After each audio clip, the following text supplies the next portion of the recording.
I'm ready, man. Let's go. Okay. On today's episode of the CLS Experience, we have a very special treat. He's an American power lifter, two-time Olympic weightlifter, strongman, and WWE Hall of Famer. He's the world's strongest man and one of the baddest professional wrestlers to ever walk the planet, dominating everyone in his path while cultivating the Hall of Pain. He's a world-class champion in the ring and in life, and is now adding to his epic legacy in AEW. He's a co-host on the hit show Busted Open. He's an outstanding father, husband, coach, and mentor, impacting millions of lives worldwide. He's just an overall juggernaut in all facets of life and a terrific human being. Please welcome the iconic and powerful world's strongest man, Mark Henry. How you doing, Mark? Man, I'm doing good, man. And newest member to the USA Weightlifting Federation's board. Is that right? Yeah, very new. And you got the exclusive. Oh, wow. Congratulations. Thank you so much for pulling back the curtain and sharing that. The audience is going to love that. Oh, yeah, man. I've always wanted to help USA Weightlifting. I know I could. And I appreciate how much work that they've done. I would not have worked with them if they didn't do all the things for USA Weightlifting that they've done over the last 4 years. They got rid of a lot of dirty people around the sport. And it's so fitting, right? Like, talk about full circle and the universal aligning. Like, your legacy will always have a part in the weightlifting and so forth. So good for you. And I'm sure it's a better place now because of you. And also everything that you just said, they cleaned it up a little bit so that they gave you kind of the intention. Now it's time to be a part of it. Yeah. And I tried when I was competing and I sacrificed my career. People talk about Muhammad Ali going to jail for his beliefs and how many people have sacrificed. I stopped doing Olympic weightlifting because I didn't want to keep competing against dirty people. And I told them that. And when I was trying to make the big push for them to ban all of these people that I was competing against that were dirty, they would go away, they would get a positive drug test, and then 6 months later, they would come back stronger than they were before because once you get suspended, there's no testing. Oh. And I was thinking, you know what? They're getting caught on purpose so they can go away, take all the drugs they want, and then come back and compete against us people that were clean. Yeah. And the Olympic Committee, they was, Thomas Ayan and all of those shysters that were at the top of Olympic weightlifting and the USOC. They just didn't have, they didn't want the sport to get kicked out of the Olympics because then they wouldn't have a job. Sure. So it was very selfish, and I'm glad that they made a big difference now. Yeah, good. That's great to hear. And an exciting new venture. I know you're wearing many different hats right now, so that's super cool. Congratulations. Thank you. We're going to have some fun today. Like I was telling you before we went on air, I've been a die-hard wrestling fan my whole life, specifically one of yours. I love all the different gimmicks, all the different acts that you had, even with the powerlifting and all that stuff. I always followed your journey. Your documentary on the WWE Network a little while ago was super cool. So we're going to have fun today. We're going to keep it different, and it's going to be very exciting. The audience loves to get a little bit of a background story, but before we dive in, we're going to start off and get a little weird. You ready to get weird, Mark? Oh, let's get weird, man. Let's go. Mark, what's your superpower? Communication. A lot of people have trouble speaking up. A lot of people have trouble getting all the major players in the room together and kind of monitoring the egos and managing the egos. When I come into a situation, I always feel like I want the situation to turn out well, and I'm willing to sacrifice my ego, and I ask everybody else to do the same. I was like, don't act like you're the CEO today. Don't come into this as the world champion. Don't come into this as a Grammy winner. Like, we people. let's be people and let's figure this out. Let's, you know, if there's two wrestlers that have an issue, hey, put your history to the side, the championships, the big runs, or whatever it is that make you feel proud, and then let's put that down, and then let's go from that point. And I've always been that guy. Every situation, I've been the captain of every team I've ever been on. Yeah, I'm just moved by that, and I'm not surprised. It's one of the reasons why you're one of the leaders in the locker room for all these years. Yeah, most definitely. I mean, like and some guys are very territorial. I'm not the one to try to strike at if you're feeling territorial, because I will fight anybody, and they knew it. Like, the guys knew it. The only guy that can go into the locker room and say, look, man, can you shut up for a second and listen? Because we can get this resolved like that. If you just check yourself for just 1 minute, and then you're quiet and you look at them.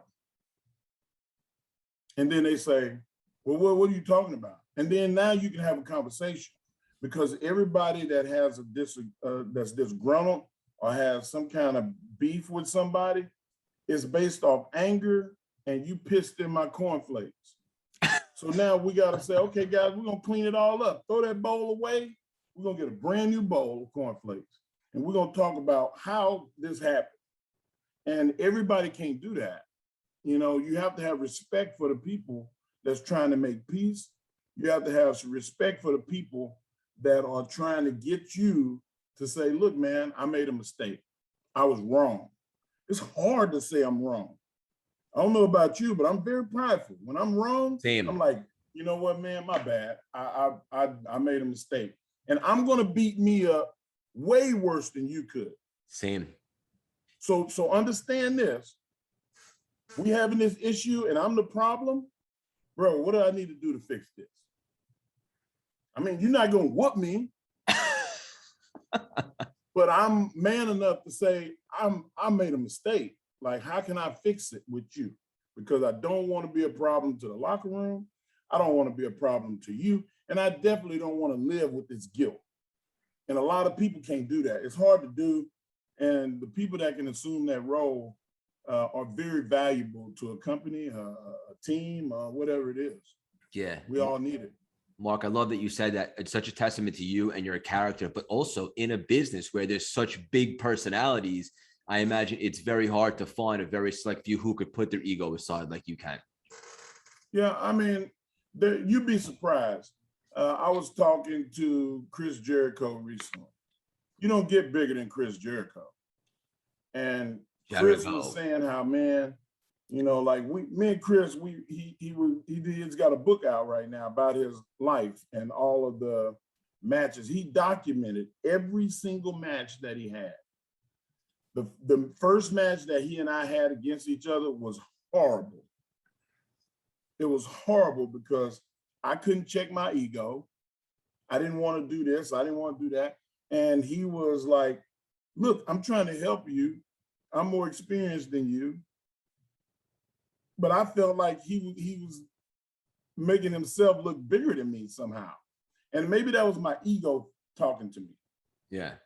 And I told him, you know what, man, like, I apologize for the guy that I used to be, because in my youth, I was very arrogant. And I used to do this thing called final exam time. It was a final exam to all the guys that could fight.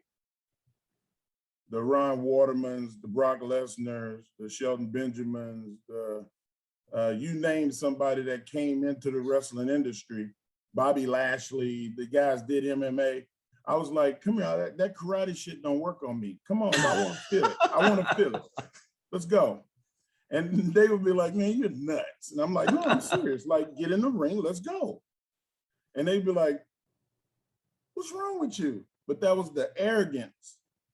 And for the most part, I just got beat up. You know, Shelton Benjamin beat me up. Really? Brock Shelton is the best out of everybody. I didn't know that. Brock hyperextended my knee. Oh, no. Shot in low level and hyperextended my knee. Ron Waterman got me in a front chokehold, and I'd never been choked before in my life, and I panicked. And we were on the ground, and I just, with my strength, I was able to stand up, and I was running to the ropes. I was going to throw him over the top to the floor, and he was like, "Stop, stop, stop, stop, stop." That's how it ended. It ended kind of in a draw, so I didn't take a whooping. Yeah. But bro, I don't know if you ever been choked before. If you start to see this light, forget it. The light is starting to go out like somebody blowing a candle. And eventually you don't see the candle no more. But Bobby Lashley, I got Bobby. Bobby tried to go strength he made a mistake. He made a mistake. He should have stayed outside and did like Brock did. Get a good low level and you make me tired or something. Yeah.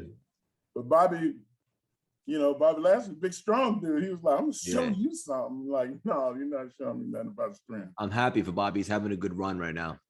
I'm so proud of him, man. Like, he is one of my favorite wrestlers of all time as far as his demeanor and his workability and the respect that he has for the business and other wrestlers. Yeah. Bro, if we could get everybody in the world to be Bobby Lashley, oh my God, it would be so easy. He's a good dude. Easy. He's awesome. Yeah, that's awesome that you said that. Mark, what's something weird about you that a lot of people might not know? Weird. I'm kind of a nerd to be an athlete. Is that right? Yeah, man. I'm a comic book guy. Same.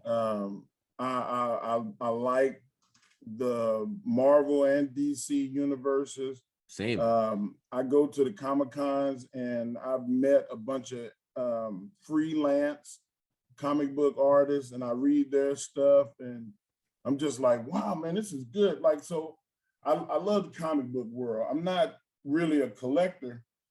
I will get the whole series and then once I read it, then I'll give them to bookstores, like, free bookstores for kids to be able to go and get, the comic books because they can't afford them. There's times I go to a comic book store, I'll spend $250. Yeah. And then I give it away. I repurpose it so kids can have it for free. It's easy to get carried away in those things. Just pivoting for a second, who's your favorite superhero? It was the Hulk. I love the Hulk, but as I grew older, Hal Jordan became my favorite because we have the same superpower. It's not strength, it's will. My will is hard to be broken. I've been a world champion in 3 sports that have nothing to do with each other because I won't quit. I feel like I have to win. I lose sleep when I lose. I'm the worst loser in the world.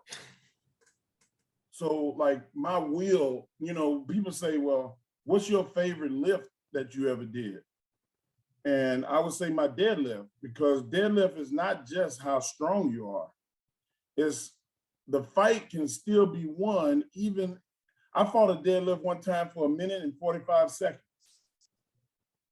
And it wouldn't come. It got above my knees and it wouldn't come.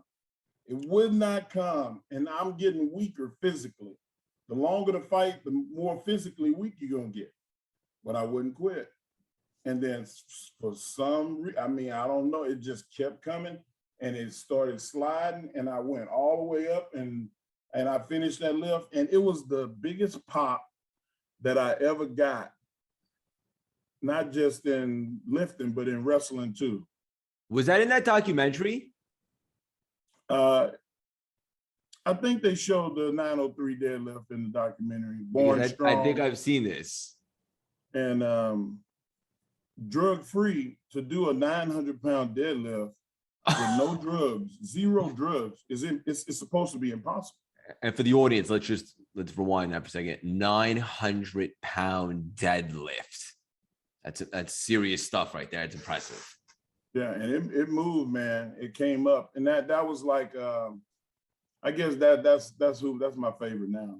Yeah. I love the Green Lantern. I love the Green Lantern Corps.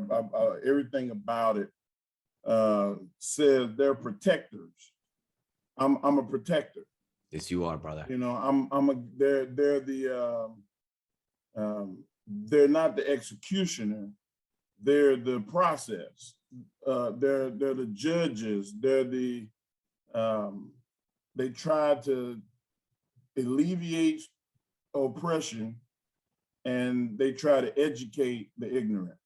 And right. that's me. I'm a Green Lantern Corps guy. And that's what you're doing now with the mentoring and stuff. But we're going to dive into that in a little. And I love that you said that. We're going to do one more weird one, and then we'll dive in a little bit of background. I think I might know the answer to this because I'm such a fan, but maybe not. What's your favorite moment or match in your wrestling career?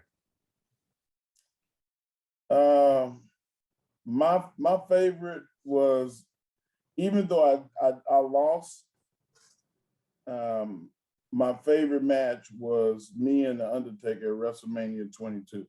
Classic. You know, you have a match against the dominant force in wrestling history, a Mount Rushmore guy.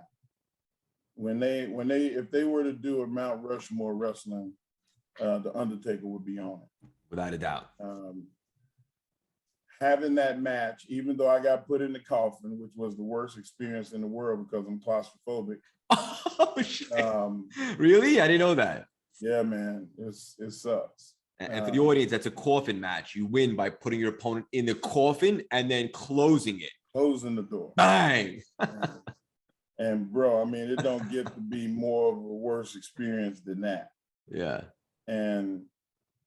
But the honor of having a co-main event match at WrestleMania, I don't know if I'll ever be able to thank Mark or the Undertaker enough for having faith in me to work with me and go through that experience. Yeah, and that's a classic match. For the audience listening, you should go rewind that, find it on the network, YouTube, wherever you can. Epic match. And so well. Randy Orton World Championship match, Hell in a Cell, is real close. Real close. I mean, it's right there. Who won that one? I did. That was me becoming the world heavyweight champion. Hell yeah. Did you eat any RKOs in the process? I did not. But prior to that match, it was like he got me like two or 3 weeks in a row. Yeah. And at the end, the story that was told in that he went for it, and I was ready and pushed him off. He turned right into, bam, world's strongest. That's it. Count to 1,000. 1,000. That's awesome. The only negative we got going on right now is that we don't have 10 hours to chat, because I already can tell this could be amazing. We're going to jump around a little bit. In the beginning, you grew up in Texas, is that right, Mark? Born and raised, yeah. Yeah. And you were always a pro wrestling fan? Always. My grandmother used to take me to the Beaumont Civic Center. She took me to the Cajun Dome in Lafayette, Louisiana. We went to Dallas. Like we would just get on the Greyhound bus and go watch wrestling. Yeah. And then, so you started getting into the weightlifting. Obviously, we're jumping around a little bit. I know there's a gap there, but that's where you started. So I wanted to look like them guys. Yeah. I wanted to be strong like them guys. Yeah. And, you know, being a born and raised Texan, if you're a big guy and you remotely got a little bit of athletic ability, it's all about football in Texas. Yeah. You know, everybody's going to try to push you toward football. And I got pushed to football. I was a good football player. But once I got introduced to powerlifting and I was the strongest teenager in the world, bro, it was over. Listen, I'm special at this. This is who I'm going to be. Yeah. And I was able to do that. Yeah. And when did you know, like, I'm on to something here, like no one could touch me in terms of strength and so forth? At 17, 18, I got introduced to Jan and Terry Todd, who were the kinesiology professors at University of Texas and the foremost experts on the lifting arts. Yeah. And they saw me. They actually came to my town because they heard about me and they thought, oh, the worst. Some asshole is filling this little kid with a bunch of drugs and they're going to kill him. Let's go down there and save this kid's life. And they came down and found out that I was natural and a genuine article. And they were like, you're doing stuff nobody ever did before. Nobody ever done this at your age. And I didn't know that. You know, it took their knowledge and understanding of what that was to tell me. And once they did, and they said how special I was, then, you know, no more football. It was all about lifting. Yeah, that's awesome. And good for you for sticking with it and all that. At some point, you end up interacting with Oprah. Is that right? Yeah. How'd that come about? I did. After the, before the Olympics in 92, man, I was on everything. I got so much press, the media darling of the world, I guess. And I ended up doing Oprah's show. And, you know, she asked me, what, like you did, like, you know, what's your weird obsession? What do you like? What makes the world's strongest man happy? And I said, pro wrestling. Like on Saturdays and Mondays, I can't be bothered with nothing else in the world. Like that, those are my days to watch wrestling. And after that, I got a call and was like, hey, we appreciate you loving the business, man. Like you should come check it out, see how we do it. And I went, and you know, I never went back I mean, I finished the Olympics in 96. Yeah. And I was the captain of the team. I got hurt. I still, even being injured, I tore the muscles in between my ribs. And the opening attempt was 200 kilos. And I was able to go and do a clean and jerk. No warm up, no stretching, and do the 200 kilos just to get the points so our team could place in the top 10. And if I didn't, we wouldn't have placed in the top 10. And it would, you know, that was pretty much the only victory that we could get at that point. So yeah. Once again, the will to do something that you probably should not have been able to do. Yeah, your iron will is second to none. And I always knew that, but I'm so glad that the audience who may not be familiar with you, you know, most of them are getting a chance to kind of get access to you and see this side of you. It's just amazing. You just will not quit, will not surrender. And one of the many things I love about you, you end up going to WWE. I remember because I was a kid back then. In the beginning of your career, you were kind of working with the Nation of Domination. Is that right? Yes, sir. Yeah. Yes, and sir. that was this little guy. There he is. Woo! Nation of Domination gear. Yeah. And there was a guy in that faction that the world may or may not be familiar with by the name of The Rock. Yeah. And Dwayne was a guy that, you know, tried to teach me a lot about the business, despite, you know, my arrogance and feeling like I knew everything at that age. At some point, I started to understand what he was saying. And I was just like, man, just tell me as much as I need to know. I'm behind. And he was like, look, you didn't want to listen last year. I was like, I want to listen now, though. Like, help me. And he did. Like, he just was like, man, this is what you do. This is the thought process. You got to think about why you do it, when you do it, how you do it. And he's always over prepared. There's nobody on earth that works harder than he does, that prepares more than he does. He's preparing for option 3 and 4 while you're still on 1. And that's why he's the man that he is today. Yeah, which is the highest paid actor in Hollywood and also the hardest working. And I love that acknowledgement that you gave him.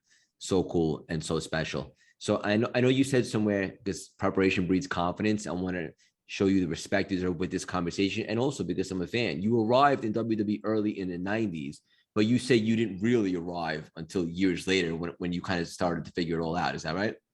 Yeah, that's true. Because, like I got banished to Canada, which I thought was a banishment and a punishment, which it was intended to be. But I got sent to work out with Leo Burke and Stu Hart and Bret Hart at Bret Hart's house. And Bret so I would Hart. go in between working with Leo Burke and at Bret Hart's house to going over to Stu's house and walking downstairs to the dungeon and him teaching me how to fight. I had never learned how to fight. I was just a big, strong guy. And he was like, look, if you do this hold, you do this, and you go to the next step. He said, have you ever had to think about what you're going to do next? And I never did. I sat there like just befuddled, like, what are you talking about? He's like, if this doesn't work, you got to go to something else. And if that doesn't work, you got to go to this. You got to know how to get out of that. And so I started learning holds, like real shoot fight holds, and realizing that in pro wrestling, they were the derivative of the real thing. So now I know how to do the real thing. So now I can do the derivative of it easy. That's like nothing. That's not even a real fight. So that was one of the eye openers. And then I got to Louisville, Kentucky, Ohio Valley Wrestling, and I got Rip Rogers, who is the best wrestling trainer in the world, in my opinion. No disrespect to Leo Burke or Bret Hart. Rip's, I'm going to beat you down mentality, but I'm going to build you up in the process. Style of training is, I can only refer to Rocky. You lost. Your technique is poor. Your conditioning is awful. I mean, he would be mean, like, you're a fat ass. Like, get yourself in shape. Stop eating cookies. Like he was rough, but he was right, and he was not going to hold back. And I watched him run off a lot of people, but I watched him train Randy Orton. I watched him train Batista. I watched him train me, Big Show, CM Punk, the Serena Deeb. Have you watched AEW? Yes. Serena Deeb had a match against Sheeta this past week. It was like watching Rip Rogers wrestle again. She was excellent. I mean, there was no weakness in her. Yeah. Everything she did made sense. And then she turned it up a notch. And you go, oh my God, this is amazing. That's what Rip Rogers trains you to do. That's awesome. And what a crew over there, right? In Ohio. Some of the wrestlers you just named, Batista, Orton, you. Was Cena there too? Cena was there. He trained Cena too. And Brock? I mean, who's that? Brock Lesnar too? And Brock and Shelton Benjamin. The whole like crew. you just go down the list, and what came out of there. There's nothing like it. There's no period of wrestling that could equal that. Yeah. And then you came back as a new guy, so to speak, from the mindset. I was a brand new dude. People were like, oh, Mark Henry, the Olympian guy. And he was Sexual Chocolate. That Sexual Chocolate was designed to be funny.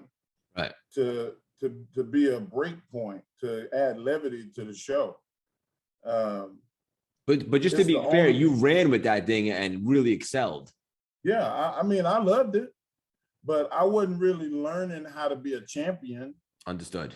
With that character. That character was designed. I even said when I was kind of developing that character, he's more interested in getting the girl's phone number in the front row than winning. So, while I'm wrestling at Sexual Chocolate, I'm winking at girls in the crowd, and I'm Snapping my finger like, hey, baby, blowing kisses. And then you get rolled up. 1, 2, 3. Oh, damn, I lost. Can I still get your number though? You know, like that was sexual chocolate. Yeah. And then the introduction of Mae Young and China and what they did for that character, like, you know, it was entertaining as hell, but It was. you were never going to be champion. Understood.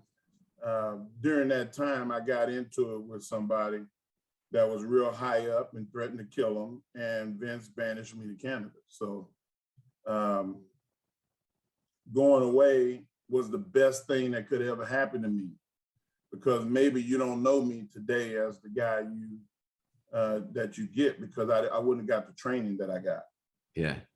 So then you come back, and is that when the kind of Mark 2.0 with the Hall of Pain stuff started? Well, the Hall of Pain didn't start till 2009. Before then, my mother died and I went away. And when I came back, I felt like I wasn't honoring my family, because I was just, you know, just treading water. And once my mom died, I got back in the gym and I started training, and then I started getting real strong again. And I started calling Terry Ty and saying, hey man, I did 700 pounds a day. He was like, yeah, whatever. Next week, Terry, I did 800. Oh, get out of here. And he was like, look, if you lift the numbers like that, you need to come back to Austin, because you need the lift where people can spot you. You can't keep doing lifts like that in a Gold's Gym or something. And that's what I did. I went back to Austin and I started training, and I read an article in Muscle and Fitness. There was a guy that was a strong man, said that, why is Mark Henry calling himself the strongest man in the world? He's not the strongest man in the world. He's a wrestler. Like, you know, wrestling is fake and all of that. So now I'm angry. Oh, shit. And me angry is not the prettiest thing in the world. I lose my ability to communicate and become a savage creature when I'm angry. And I told Vince that I wanted to compete in this World's Strongest Man and beat this guy and shut them up. And Vince said, well, can you win? And I was like, who are you talking to? Like, you know, like, Vince, whoa, easy. Like, I'm just asking a question. I said, I'm the Michael Jordan of this shit. Like, there's never been nobody like me when it comes to strength. Like, I will win. He said, well, I hope if you feel that strong about it, yeah, go ahead and do it.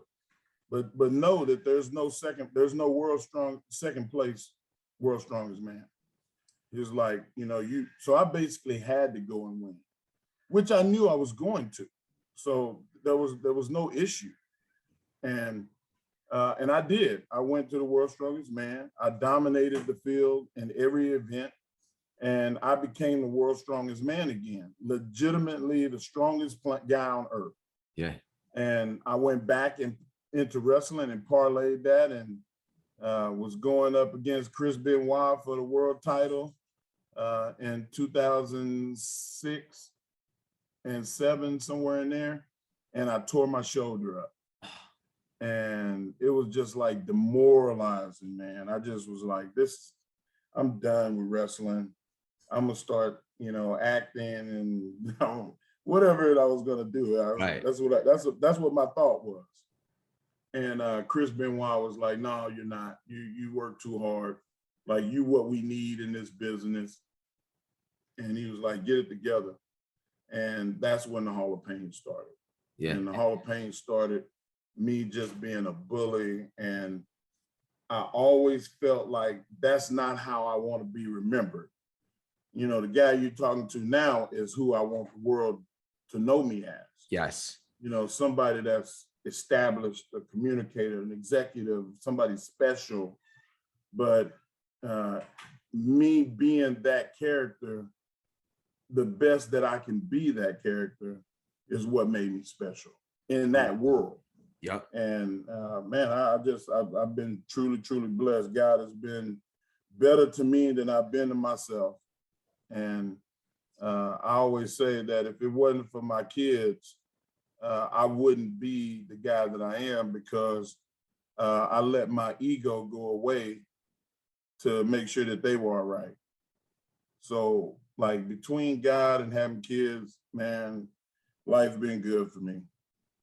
Thank you, brother, for pulling back the curtain and being vulnerable and sharing these stories. A couple things off of what you just said. Number one, it was so good to see you have that run a little bit later on in your career because you deserve it. And like you said, like you wanted to leave a legacy, leave a mark, no pun intended. And everyone always knew like you had the potential. Like it was just a matter of kind of framing it and packaging, right? And you had such a memorable, hell of a Hall of Fame run towards the end of their career. But also, I wanted to ask you, Mark, when you went back to shut that guy up and really become the world's strongest man, and Vince said, you better win. After you won, what did that do to your mindset and confidence coming back to WWE and even just as a man? Oh man, shout out to my confidence was through the roof. I knew I was somebody. Like I had been somebody since I was 14. Yeah. People knew my name in different countries. But my peers understood who I was more than I was looking for. People started coming to me and asking questions because they saw what level of success I rose to, and they realized that I could be helpful to them. Yeah. And that's the thing in wrestling that's more valuable than being a champion is to be able to groom a champion, to help a champion see what you see that can make them better than they are.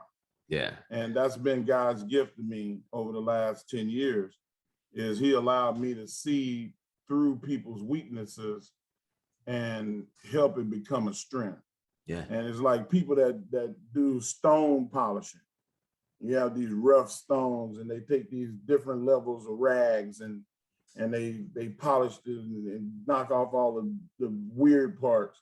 And then they get a polishing rag and it makes it shine like glass or like a diamond.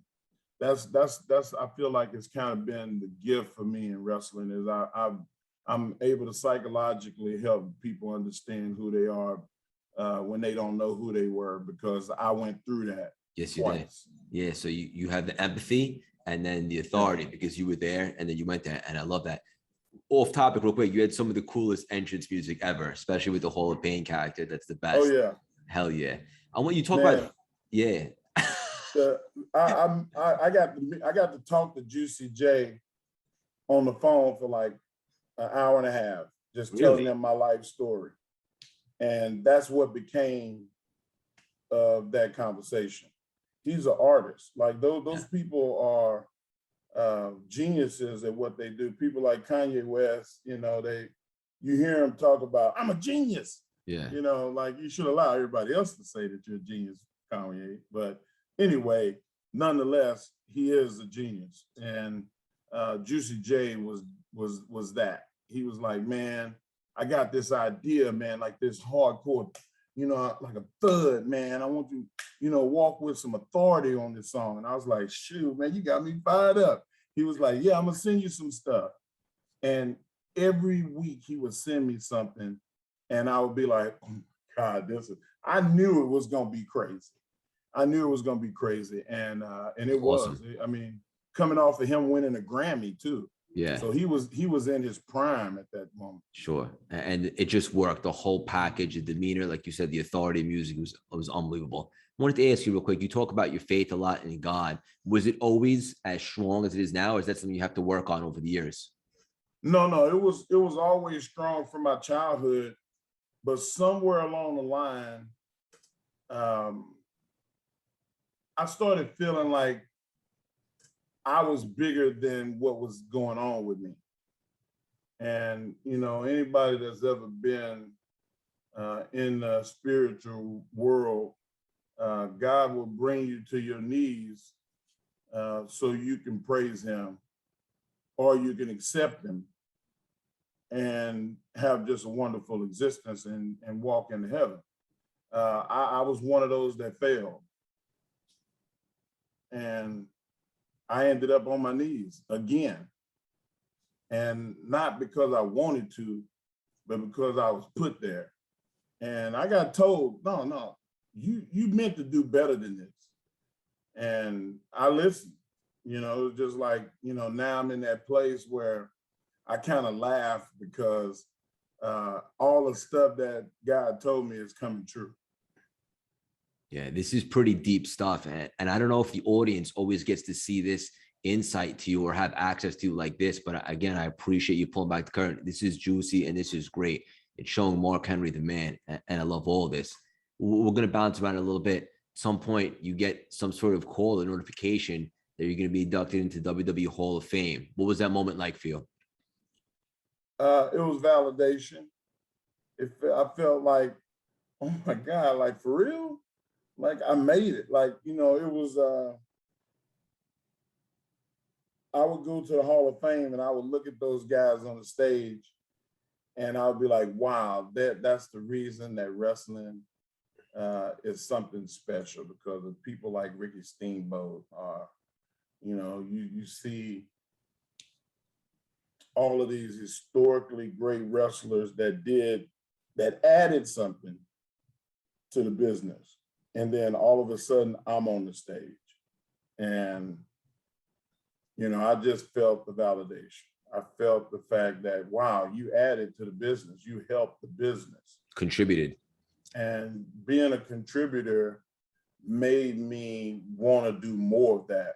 And that was when I made up my mind that I was going to stop wrestling and start trying to help the business to be better than it was. And I saw where it was failing, but nobody was listening. So I stopped talking to the office and I started talking to the wrestlers. And you can go to any wrestler in the world that was anybody, and they're going to have a Mark Henry story. And it's going to be, hey, you don't mind if I tell you this, right? I mean, I'm not trying to offend you. I'm just trying to tell you I see something. And that wrestler will go, yeah. First I didn't know how to take it, but then, the way that he laid it out and explained it, he was right. And that's what I've done. I talked to my son yesterday. He talked to Sammy Guevara. Sammy Guevara met me twice. He was a little kid that snuck in the building, and I asked him what he was doing back there. And he said, I just, snuck in. I like, get out of here, man. He had an interaction at 11 or 12 years old. Fast forward, I see him again, and he's wrestling. And Sammy is brash. You see who Sammy is. Excellent wrestler now, the finished product. He wasn't the finished product when I saw him. I explained where he should go from here and, just work on telling better stories, not be so enamored with seeing yourself do a flip off the top of the building, because eventually they're going to say, well, can you do it higher than that? Like, and that stuff is going to wear away. Yep. And he'll tell you, like, man, I just started trying to figure out what stories to tell. And that's kind of who I've been in the business. And it's really cool that Tony Khan sees that and is like, Mark, you have free reign to go to anybody and try to help, like, them be the better version of themselves. And that's what I get to do every week. Yeah, I love it. And it's no secret as to how passionate you are about it, Mark. It's seeping through the screen. And I just want to take a second just to acknowledge you. Like, I've been a fan of you my whole life, really watching wrestling. And often you meet someone that you really look up to and it's a little bit of a letdown, but not with you, brother. Like, you're as authentic, you're as Mark Henry as I ever imagined it. And I just want to say, I appreciate you for keeping it real and just being so down to earth. Cool. Yeah. Thank you. Don't make me cry. And when you come back to New York, we got to meet up for a cup of coffee or something. Yeah, man, I'm down for it. Like, we hopefully we get the Busted Open crew together again, because they were considering having everybody come back to SiriusXM to the studio.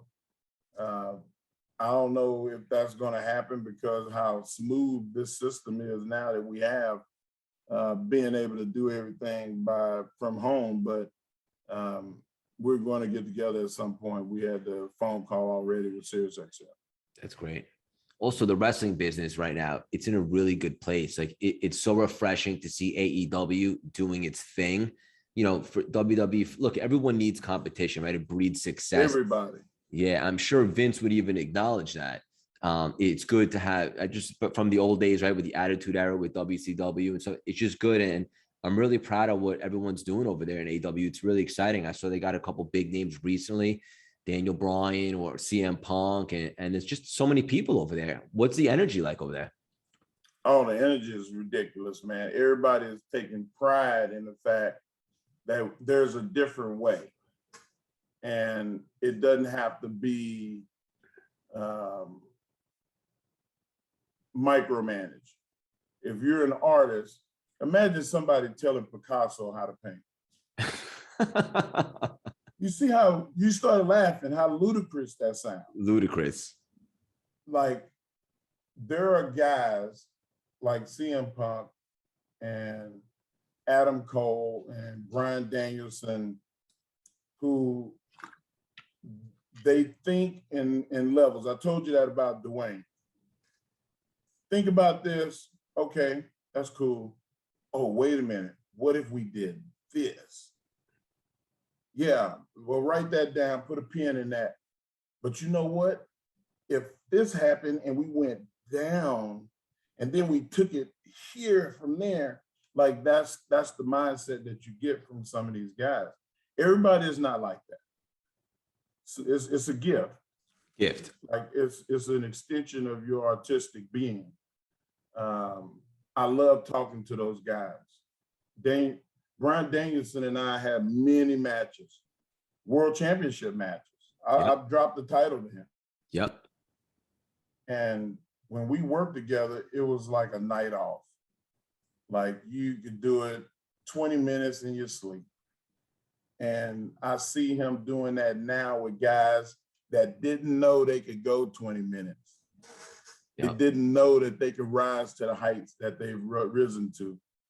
So like, it's good to see artists get to be themselves. Yeah. This is probably a weird question, but I know that the pandemic hurt the wrestling business because a lot of it is live gates and stuff like that. But how is Vince allowing all these really big names to leave and go to AEW? You know what, man? I don't think that is Vince. It's not Vince. He's not the keeper of the people. It's true. He's the owner of WWE. Yeah. There are a lot of guys that may have been promised something and didn't get it. Yeah. There have been a lot of guys and girls that felt like, okay, yes, I'm smaller than this person. I can't fix that, but I can make the match to where it looks like I'm a giant and he's the small one. But if Vince's emphasis is on size or the way that he wants it, then are you going to stay there? If you're considered, you know, a guy that's the one that we don't want to do that with, we want to do that with somebody else. Yeah. Then why would you stay? Especially now there's a great option like AEW. Right. I mean, you can go, even Japan, like I always wanted to go and wrestle in Japan. You never did? I wrestled there for the WWE, so yeah. I wrestled WWE talent. Understood. Daniel Bryan, or Bryan Danielson, his real name. Right. He wanted to wrestle in Japan too. Yeah.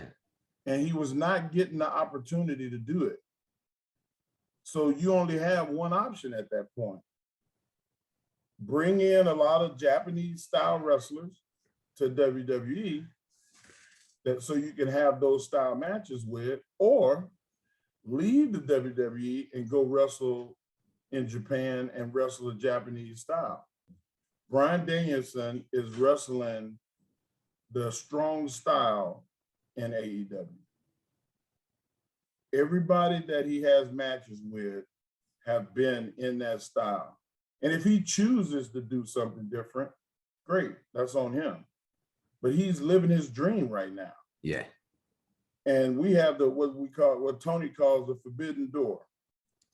You're allowed to go wrestle anywhere you want to if they want to do business. And that's a real important deal. It's not existed in pro wrestling since the territory days. I understand. It's so cool to speak to a lot of you guys in AEW, just the passion and the energy. Like there's a buzz right now. It's real. And you guys number one on cable 6 weeks in a row. And probably seven weeks in a row once I get the ratings on Friday. Good for you guys. I love it. What are you most excited about right now? Is it with the education and the mentoring? Yes. Just working with the talent, getting them to see what I see and how to get that done, because it takes some time. Yeah. Some fixes are easy. We got guys that are 250 pounds working like they're 185 pounds. There's some guys that don't realize they're big. Like, you're huge. Like, why don't you do this and this? And they go, no, I don't know. I never even thought about it. There's a lot of stuff that young people don't think about. I have 2 kids, one 16, just turned 16, and one 11. There's a lifetime that they don't know, but they think they know.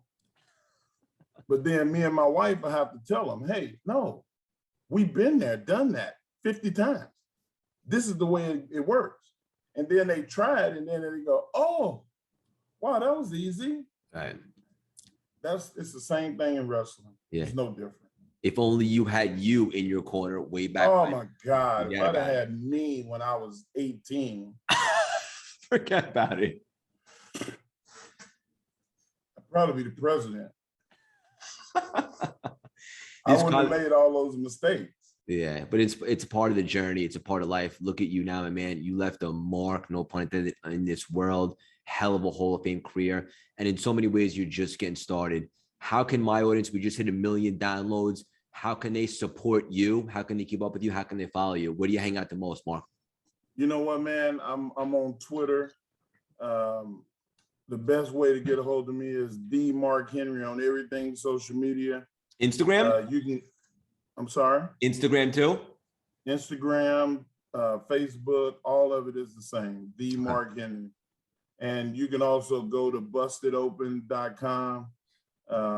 We're on Monday through Sunday. We don't have a break. You know, we put together the #1 wrestling podcast in the world. We're the #1 sports podcast on SiriusXM. And, you know, we've been nominated for awards outside of our brand, outside of Sirius. And to be recognized for being Pepsi and you're Coke, that's pretty damn impressive.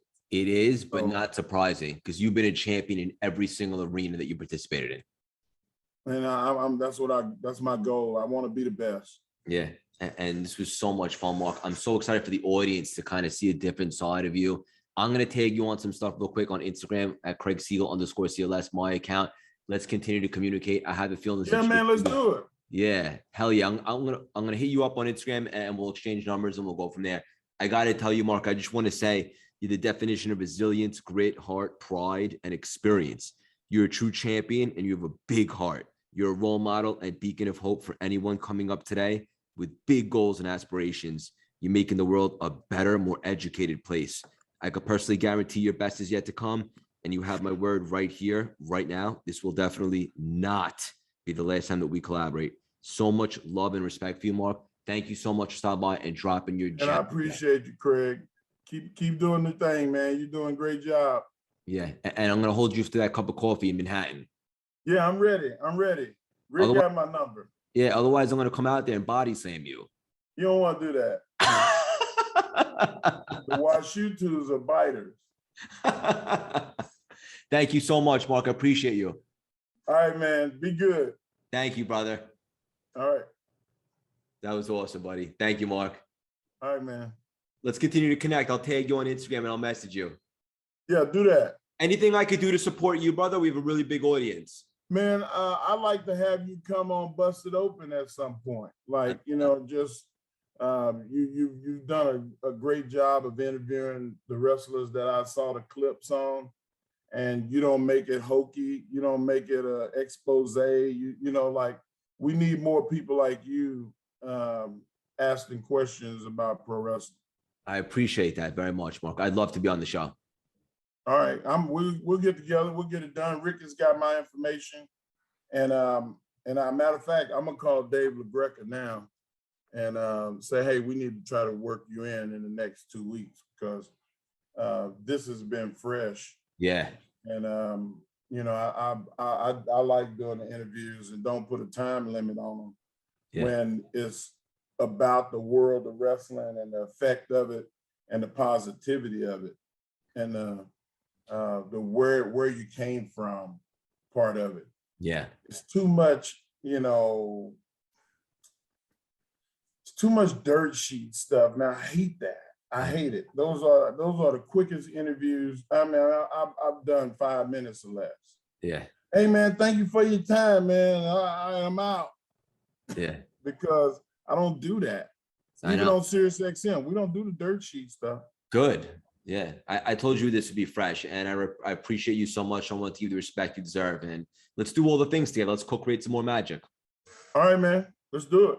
And I'll tag you on Instagram, and we'll chat soon, Mark. Looking forward to being on the show.